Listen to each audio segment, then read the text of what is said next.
25 मार्च को डॉक्टर तारिक बनूरी को chairman higher education commission के तौर पर बरतरफ कर दिया गया एक कैबिनेट के फैसले के तहत।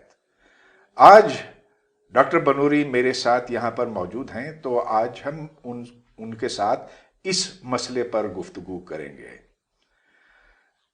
डॉक्टर बनूरी, हुआ क्या, बताइए।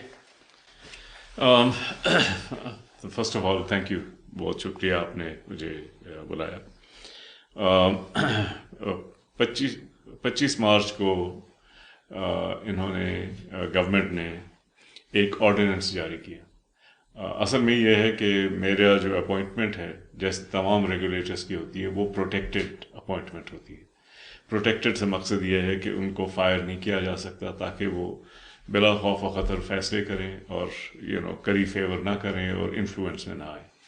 तो इसलिए हमारे लॉ में ये शिक थी कि चेयरमैन जो है उनको 4 साल के लिए मुकर्रर किया जाएगा और उससे पहले वो फायर नहीं हो सकते, except for the usual ground misconduct और इनएफिशिएंसी एट्सेट्रा एट्सेट्रा। इन्होंने ये किया कि एक नया ऑर्डिनेंस रातों रात अप्रूव कराया, जिसमें कि न सिर्फ ये लिखा कि चेयरमैन की मियाद जो है 4 साल से 2 साल कर दी गई, बल्कि ये कि इस वक्त जो उस ओहदे पे फाइज हैं उनको इमीडिएटली सुबकदोश कर दिया जाएगा। ऑर्डिनेंस से बहुत वाज़ेह है कि इसका टारगेट मैं ही था। वो इसलिए कि गवर्नमेंट के जो कुछ वो थे प्लान्स थे, तो उसमें मेरी जो स्ट्रेट फॉरवर्ड पॉलिसीज़ थी वो आड़े आ रही थी।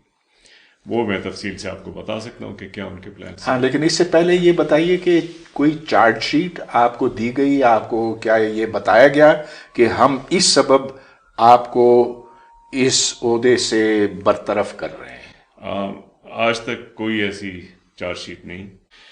अलबत्ते ये थी कि ज़बानी हम पे बहुत प्रेशर था और 3-4 ऐसी चीज़ों के बारे में प्रेशर था जिसमें कि साफ वाज़ेह था कि इसमें करप्शन होनी है या हो रही है, और उस पे गवर्नमेंट की तरफ से हम पे प्रेशर था कि आप ये काम करें और इस काम में आप रोड़े ना अटकाएं। जब हमने मैंने वाज़े तौर से कह दिया कि ये काम आपके नहीं हो सकते, तो उसके बाद मुझे थ्रेट्स आने शुरू हुए।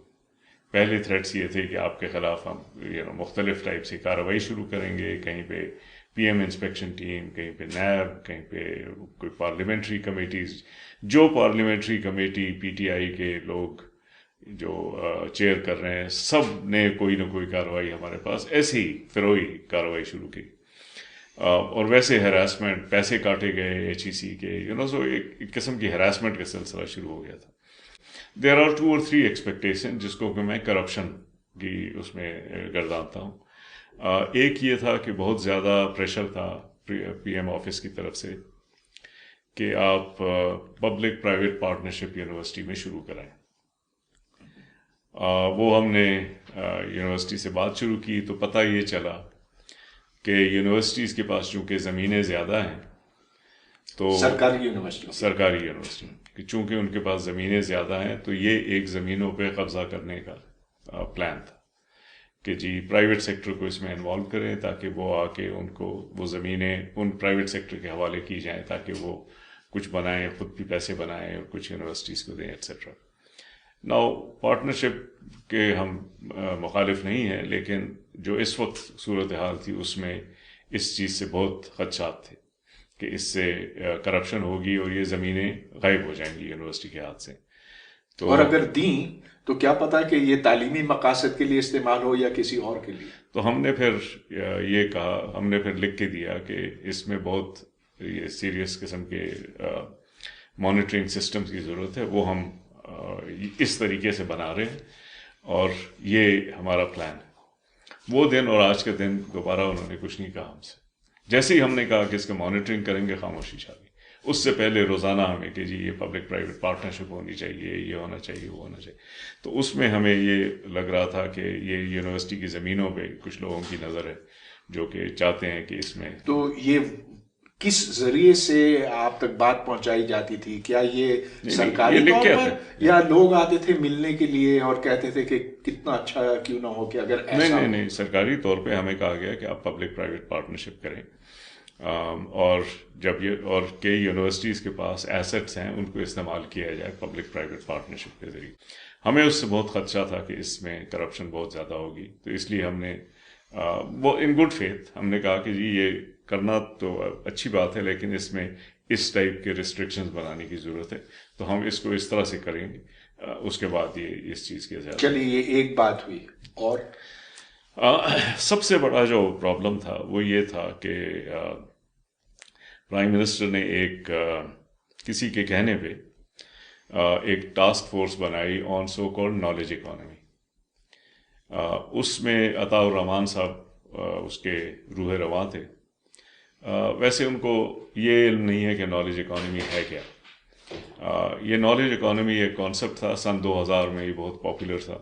چائنا کا 10th 5-year plan knowledge economy کی بنیاد پہ بنا تھا۔ یہاں پہ لوگ وہ پرانی چیزوں کو پالش کر کے اور اس سے پیسے کمانے کے وہ کرتے ہیں، تو کچھ انہوں نے ایک یہ پروگرام دیا، اور بہت ہی شاڈی قسم کا پروگرام تھا۔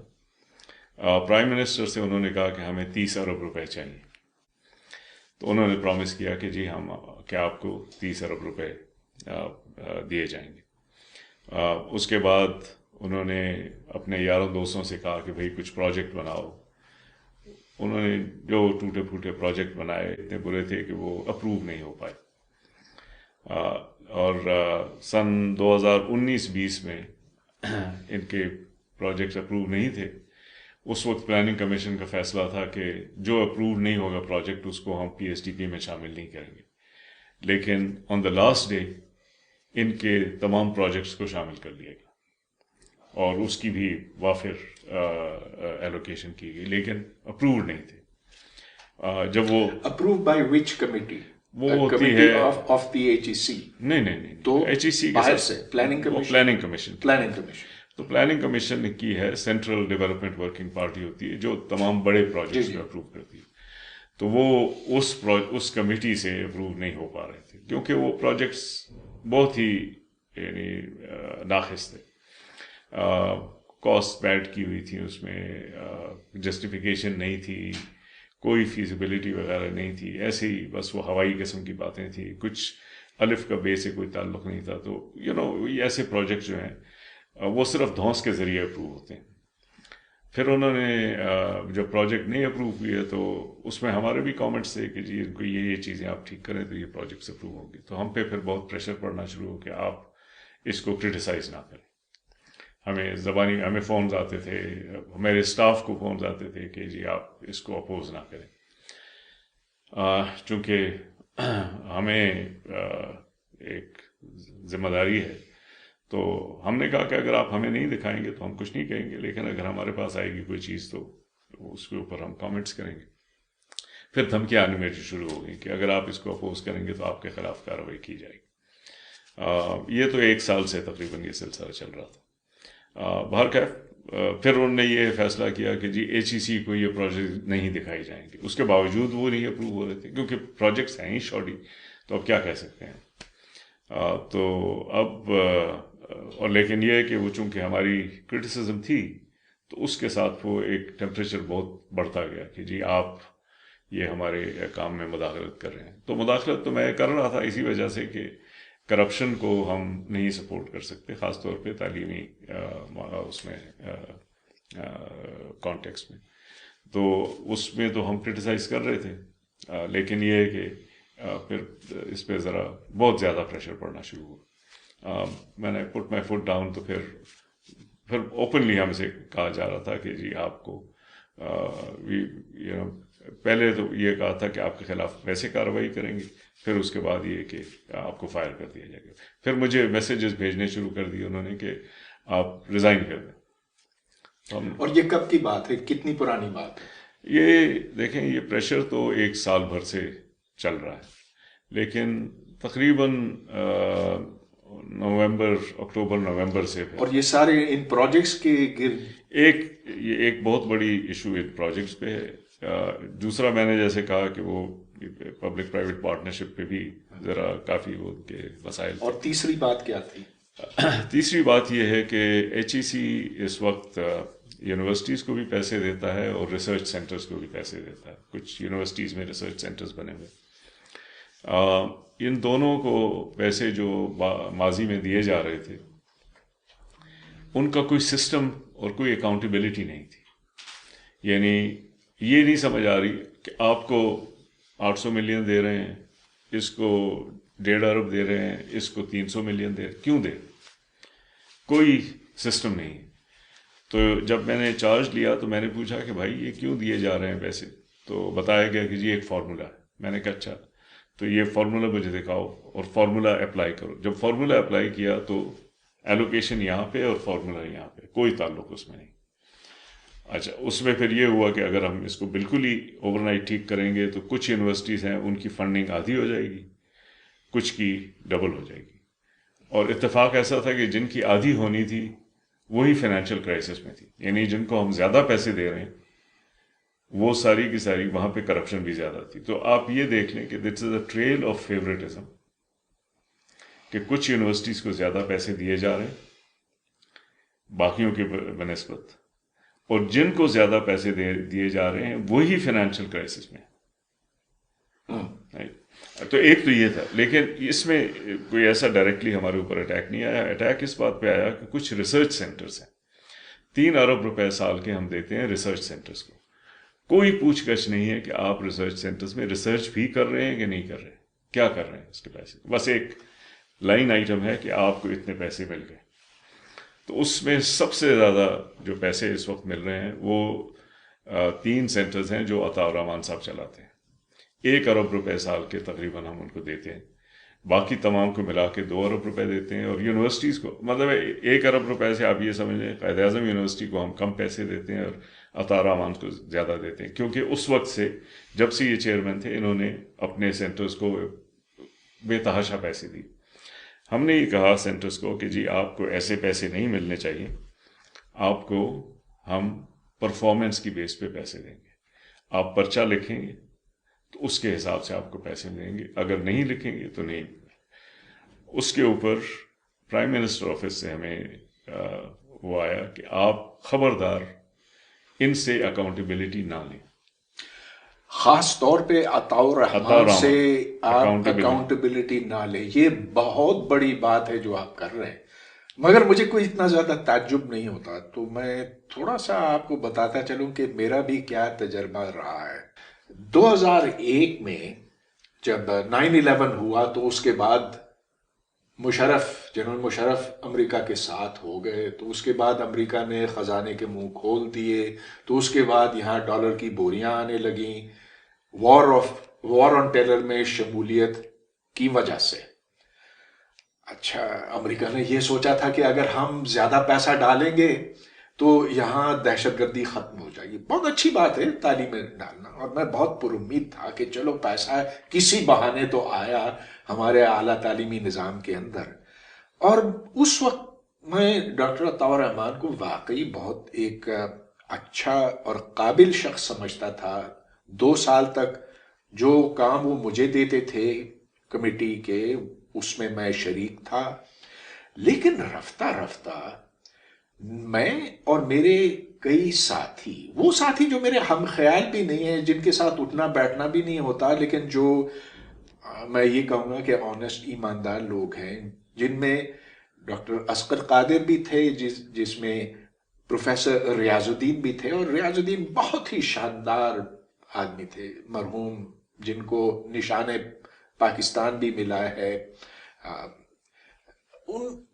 ہم سب کمیٹیاں چھوڑ کے بیزاری میں ہم نے ایچ ای سی کے ساتھ اپنا تعلق توڑ دیا. اور میں اب آپ کو بتاؤں کیوں.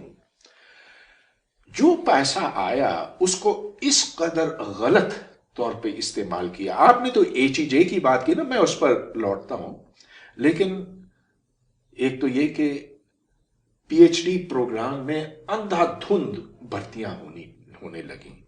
تو بس جس کو پی ایچ ڈی کرنی تھی, خواہ وہ کوالیفائی کرتا ہو یا نہ کرتا ہو, नतीजा ये कि टीचर्स के पास 2, 4, 5, 10 और एक खातून थी हमारे बायोलॉजी डिपार्टमेंट में कायद आजम यूनिवर्सिटी में, जिसके 32 PhD स्टूडेंट्स थे। अब अंदाजा करें, देखें जब मैं MIT में था तो 2 PhD एक एडवाइजर के साथ बहुत बड़ा बोझ समझा था, यहाँ 32। तो ये एक मजाक बन गया PhD का प्रोग्राम। लेकिन अलावा उसके जो फजूल जाली पर्चों का सिलसिला शुरू हुआ, और मैं आपसे ये पूछना चाहूँगा, थोड़ा सा मैं बता दूँ तो, कि आपका क्या इसमें तजर्बा रहा। फिर लोगों को बाहर भेजा जाने लगा और ये नहीं देखा गया कि वो जाकर कुछ सीख भी सकेंगे कि नहीं, कि उनमें वो अहलियत है कि नहीं। बस भेजते चले गए। कुछ वहां जाकर PhD कर सके, और वो भी थर्ड क्लास जगहों से, अक्सर वे सारे नहीं, कुछ तो बहुत अच्छे हैं हमारे पाकिस्तानी हैं, अच्छे जहन हमारे यहाँ जरूर हैं। लेकिन चुनाव इस तरह से हुआ कि वो फेल हुए। फिर जाके उन्होंने टैक्सियां चलाना शुरू की न्यूयॉर्क में, लंदन में, पेरिस में। और अलावा इसके उधर से जो पाकिस्तानियों को बुलाने का एक सिलसिला शुरू हुआ, वो अभी कायम है कि नहीं? नहीं, वो और उस पे भी काफी लेदे हुई है कि आपने क्यों इसको बंद कर दिया। आपने बंद किया? मैंने बंद तो नहीं किया, मगर बंद था, मैंने दोबारा से खोला नहीं। अच्छा, तो शायद आपके इल्म में ये हो, क्योंकि इस पर शोर भी मचा है। मैंने भी इसको बार बार हाईलाइट करने की कोशिश की थी अखबारात में। ऐसे पाकिस्तानी जो अपने आप को एक्सपर्ट्स कहते हैं, कुछ उनमें से हैं, कुछ नहीं भी हैं, लेकिन जिसको सैर करनी हो पाकिस्तान की तो वो HEC को अप्लाई करता था, उसको यहाँ से टिकट आ जाता था, उसको बड़े पैसे मिलते थे। और उनमें से बहुत से ऐसे हैं जो महज तफरी की खातिर आते थे। अच्छा, फिर ये जो गवर्नमेंट कॉलेज का आपको पता ना, स्कूल ऑफ मैथमेटिकल साइंसेस, हद हो गई कि हमने, हुकूमत पाकिस्तान ने 7 साल तक कोई 860 मिलियन रुपए ऐसे प्रोफेसरों को दिए जो फॉरेन प्रोफेसर्स थे, यहां आकर लेक्चर देने के लिए। अंडरस्टैंडिंग ये थी, उनके साथ माहिदा ये था कि वो यहां साल भर रहेंगे, मगर वो आते, शक्ल दिखाते, 2-4 क्लासें पढ़ा के चले जाते यहां से, और कुछ तो आए भी नहीं। तो जब इस पर रिपोर्ट एक प्रोफेसर जिनका नाम है डॉक्टर आमिर इकबाल, उन्होंने लिखी, तो उसके बाद होना तो ये चाहिए था कि बहुत बड़ी इस पर तफ्तीश होती, कुछ भी नहीं हुआ। एनीवे, इस तरह की करप्शन। आपने HEJ का जिक्र किया। HEJ में जितना सामान है, जितने न्यूक्लियर मैग्नेटिक रेजोनेंस की मशीनें हैं, आपको इतनी मशीनें ना MIT में मिलेंगी, ना हार्वर्ड में, ना स्टैनफोर्ड में। लेकिन इनका आउटपुट देखिए, इनका काम है केमिस्ट्री ऑफ नेचुरल प्रोडक्ट्स, यानी कि जो नबातात है, फूल पौधे हैं, इनमें जो कीमियाई मादा है उसको निकाल कर उसकी शनाख्त करके उससे फिर अद्वियात तैयार की जाए और फार्मास्यूटिकल कंपनीज को दी जाए ताकि ये प्रोडक्ट की शक्ल इख्तियार करें। But HEJ has produced not one single pharmaceutical. खुदा जाने कहां पैसा गया। Is this what you were trying to? तो जब हमने पूछा उनसे कि आप हमें बताएं कि आपने क्या प्रोड्यूस किया, उन्होंने पहले हमें खत लिखा कि जनाब, हम तो आप कौन होते हैं हमसे पूछने वाले, हम तो नोबेल प्राइज विनर्स के साथ बात करते हैं। तो मैंने कहा अच्छा, फिर आप उन्हीं से पैसे लें। फिर अगर आप नहीं हमें रिपोर्ट करेंगे तो फिर ये तो फंडिंग आपकी हम काट देंगे। उस पे फिर PM ऑफिस से हमें प्रेशर आना शुरू हुआ कि इनकी फंडिंग आप ना काटें। तो हमने कहा कि जी, ये सिर्फ इनके लिए नहीं है, ये सब के लिए है, और ये हमारी रिक्वायरमेंट्स है। उसके बाद PM ऑफिस ने हमें ख़त लिखा कि आप बाकियों से अगर अकाउंटेबिलिटी लेना चाहें तो ले लें, इनसे आप अकाउंटेबिलिटी ना लें, क्योंकि हम सेटिस्फाइड हैं, God knows how, because the PM office is not a technical outfit, and to our understanding they have no understanding of research. I don't know how they said कि हम satisfied हैं कि ये अच्छा काम कर रहे हैं, आप इनसे accountability ना लें, बुनियादी चीज़ ही।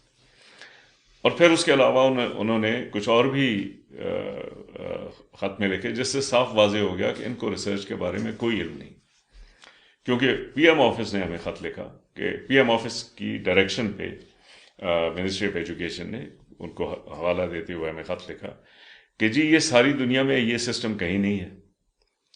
किस किस्म का सिस्टम? सिस्टम ये था कि जनाब एक रिसर्च सेंटर है, तो रिसर्च सेंटर को हम कह रहे हैं कि जनाब ये आपकी आउटपुट्स हैं, जो आउटपुट आप प्रोड्यूस करेंगे उस हिसाब से हम आपकी फंडिंग करेंगे, आउटपुट का टाइप और क्वालिटी हम डिटरमिन कर देंगे, और हर एक के ऊपर हमें आपको एक फंडिंग। तो हमने कैलकुलेट किया कि भाई एक अगर अच्छा पर्चा लिखना है उसके लिए कितना लेबर आवर्स चाहिए, कितनी दूसरी चीज़ें चाहिए, तो उस हिसाब से हम आपकी फंडिंग करेंगे। ठीक है, उसमें कुछ पेपर जो हैं वो इम्पैक्ट करते हैं, कुछ नहीं करते, एक्सेट्रा। और एक एक आइटम जो रिसर्च सेंटर प्रोड्यूस करता है वो सब हमने डिटरमिन कर दिया और उनको बता दिया। तमाम सेंटर्स ने एक्सेप्ट कर लिया कि हाँ ये ठीक तरीका है। बहुत उन्होंने यानी शुरू में उनको तशवीश हुई, लेकिन एक सेंटर, ये 3 सेंटर का एक क्लस्टर है, वो ऐसा था, उन्होंने कहा कि जनाब हम आपको अकाउंटेबिलिटी देने को तैयार नहीं हैं, हम आपको ये नहीं बताना चाहते कि हम क्या कर रहे हैं। तो क्या ये एटम बम बना रहे हैं? Who knows? देखिए नहीं, बनोरी, रिजल्ट तो कुछ नहीं है ना, रिजल्ट तो हमने वो रिजल्ट वो कहते हैं कि हमने इतने हजारों पर्चे छापे हैं। अब मैं आपको थोड़ा सा बताता चलूं कि ये इतना ज्यादा मुश्किल काम नहीं है पर्चा छापना, खास तौर पर इस शोबे में जहां फूल, पौधे, निबातात, मेडिसिनल प्लांट्स आप तस्वीर लें उसका बेशुमार हैं। आप उसको पीसें, आप उसका सोल्यूशन बनाएं, आप उसको एनएमआर मशीन में डालें, उसमें से आप मॉलिक्यूल्स की शनाख्त करें, आप उस पर पेपर लिख लें, दूसरा पौधा लें और ये करते चले जाएं। और क्योंकि पौधों की तादाद, उनकी इकसाम लाखों में है, तो आप जनरेट करते चले जाएंगे।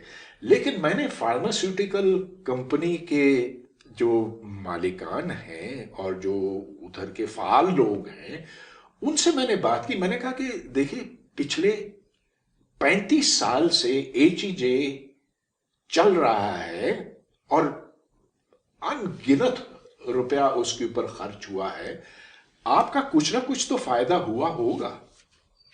मैंने कहा कि नहीं, हमें तो आज तक एक धेले की चीज उनसे नहीं मिली है। तो उनकी बात ना, आपकी बात ना मेरी बात मानने की जरूरत है। जो जानना चाहे इसकी हकीकत, उसे चाहिए कि बस वो गूगल पे जाए, HEJ इंस्टीट्यूट का वेब पेज खोले और देखे कि उसके अगराज और मकासद क्या है और वो किस हद तक पूरे हुए हैं। उनके पास दिखाने को कुछ है नहीं, तो ये कैसे हो सकता है कि मुल्क का वजीर आजम ये कहे कि ये इंस्टीट्यूट और उससे जो दो इंस्टीट्यूट्स मुंसलिक हैं वो अकाउंटेबिलिटी से, एहतसाब से मुस्तस्ना है। ये मुझे तो नहीं समझ में आता। शायद पीएम ऑफिस में बहुत बड़े रिसर्चर्स बैठे होंगे जिन्होंने एनालाइज किया होगा। तो हमारे ऊपर तो बहुत प्रेशर था, और बिल्कुल इस बात पे उन्होंने कहा कि अगर ये आपने किया तो आपको फायर कर दिया जाए। और फिर अताउर रहमान साहब ने पीएम को ट्वीट भेजी कि आपकी डायरेक्शन के बावजूद तारिक बनूरी ने खत लिखा हमें कि जी आप अपना इंफॉर्मेशन दें, इंफॉर्मेशन दें। और ये भी लिखा कि अगर ये इंफॉर्मेशन दी गई तो ये तमाम सिस्टम जो है कोलैप्स कर जाएगा। यानी आप जरा सोचिए इस बात पे कि अगर हम जो इंफॉर्मेशन हमसे मांगी जा रही है, तो अगर वो बिजनेस के हमारे पास वो इंफॉर्मेशन नहीं है। अगर तो ये नेशनल सिक्योरिटी का मसला होता तब तो ये बात समझ में आती, लेकिन वो भी हम करने को तैयार हैं। And under proper security we have no problems. ठीक है ना, जो भी चीज आप करें, आप रिजल्ट्स प्रोड्यूस करें, वी विल सपोर्ट इट। लेकिन ये कहना कि जी हम आपको, you are our funding agency and we will give you no information, this is criminal. And as far as I'm concerned, HEJ is a criminal institution in the country because it has refused all attempts to create accountability. I am speechless. I am speechless that somebody as high up as the Prime Minister would have said this to you. मुझे ये बताएं कि वो tweet private है या उसकी copy मिल सकती है? Well, it's अगर an प्राइवेट official. है तो It's मैं an I official. Can't press you. No, it's an official letter. It's an official letter. लेकिन ऑफिशियल लेटर को रिलीज करना हमें चेक करना पड़ेगा कि उसका क्या वो है. अगर उस पर कोई कॉन्फिडेंशियलिटी नहीं है तो वो फिर हम कर सकते हैं रिलीज है, लेकिन अगर कॉन्फिडेंशियलिटी है फिर हम नहीं कर सकते. But it's an official letter, that's all I can. ये शायद एक चीज हो, लेकिन इसके अलावा जो मैंने देखा 2002 से लेकर अगले 10 साल तक जो एचईसी में होता रहा, इस किस्म की फजूल खर्ची थी कि मेरा ख्याल है दुनिया में इसकी कोई मिसाल नहीं मिलती. तो यहां डॉक्टर अताउर रहमान ने कौम से ये कहा और जहां जाते थे तो वो सब्ज बाग दिखाते थे. बहुत चर्ब जबान है, ऐसी मीठी जबान है कि बोलते चले जाते हैं और हम समझते हैं कि बस अगर हमने थोड़ा ही आगे चला इनके साथ तो हम तरक्की की राह पे गामजन हो जाएंगे. हम क्या एक तरक्की याफ्ता मुल्क बन जाएंगे, इंडिया को तो हम पीछे छोड़ जाएंगे. तो उन्होंने ये कहा कि मैं पाकिस्तान में 7 यूरोपियन यूनिवर्सिटीज कायम करने वाला हूं. और ये बात है 2006, 7, 8 की. और वहां बाहर से प्रोफेसर्स आएंगे, बरतानिया से आएंगे, फ्रांस से आएंगे, जर्मनी से आएंगे. तो 7 मुल्कों के साथ उन्होंने माहदे किए और हर दूसरे हफ्ते या हफ्ते में हर हफ्ते के आखिर में वो चले जाते थे flying first class, business class. उधर उन मुल्कों में ऑफिसेस कायम किए. पता नहीं आपके इल्म में है कि नहीं ये बात? हाँ, क्योंकि ये आपके एचईसी आने से पहले की बात है, बहुत पहले की बात है. तो वो पैसा खर्च होता चला गया. हर एक ये जानता था या जो जी शऊर लोग हैं वो जानते थे कि ऐसी यूरोपियन यूनिवर्सिटियां यहां बन नहीं सकती, इसलिए कि उधर के प्रोफेसर यहां आएंगे नहीं. ये याद रहे कि 2006, 7, 8, 9, 10 कितनी ज्यादा दहशतगर्दी थी. कोई गोरा तो यहां आ ही नहीं सकता था. जो आते थे वो जान बचा कर जाते थे. गोरे क्या, हम खुद डरे हुए होते थे उस जमाने में. तो he knew that the money that this would never work out. और कुछ नहीं हुआ. वो सब्ज बाग दिखाए, लोगों को बेवकूफ बनाया, मुशर्रफ को बेवकूफ बनाया, जरदारी को बेवकूफ बनाया. अंजाम जीरो. और अब इमरान खान को बेवकूफ बना रहा. This is a master crook that we have in the system. Sorry if I hurt your sentiments on that, but I want to say that this is a used car salesman who has got into the position of the head of HEC. अच्छा. हाँ, न सिर्फ वो बल्कि उसने बाकी भी जो अच्छे इस वक्त मिनिस्टर्स हैं उन सबको उसने एक किस्म का. खैर वो अकेले नहीं थे, उनके साथ और लोग भी थे. सोहेल नकवी, इकबाल चौधरी, जो उनका जो कहते हैं ना बिल्कुल साथ साथ हर चीज में, हर एक में हामी भरना. और इस तमाम चीज में ये 2 लोग शरीक थे.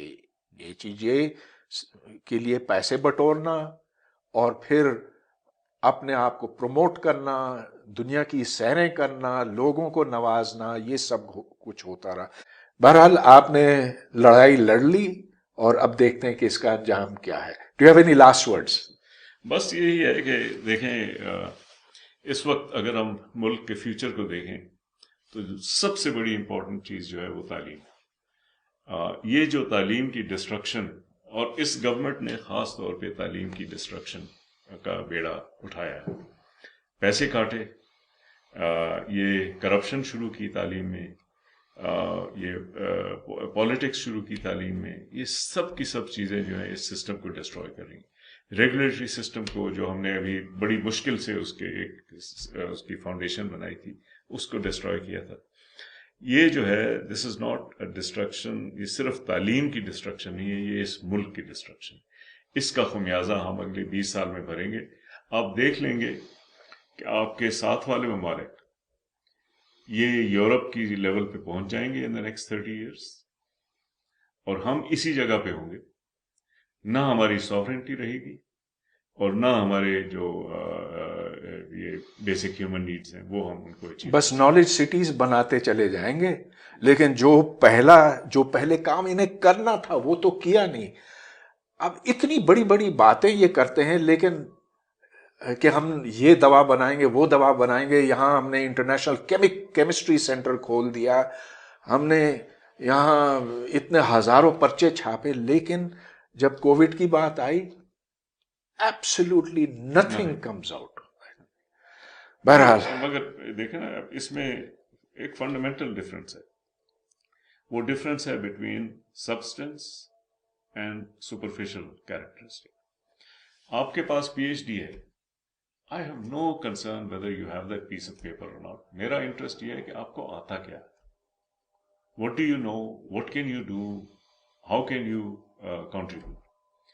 انہوں نے یہ شروع کیا کہ نہیں، that is not important, substance is not important.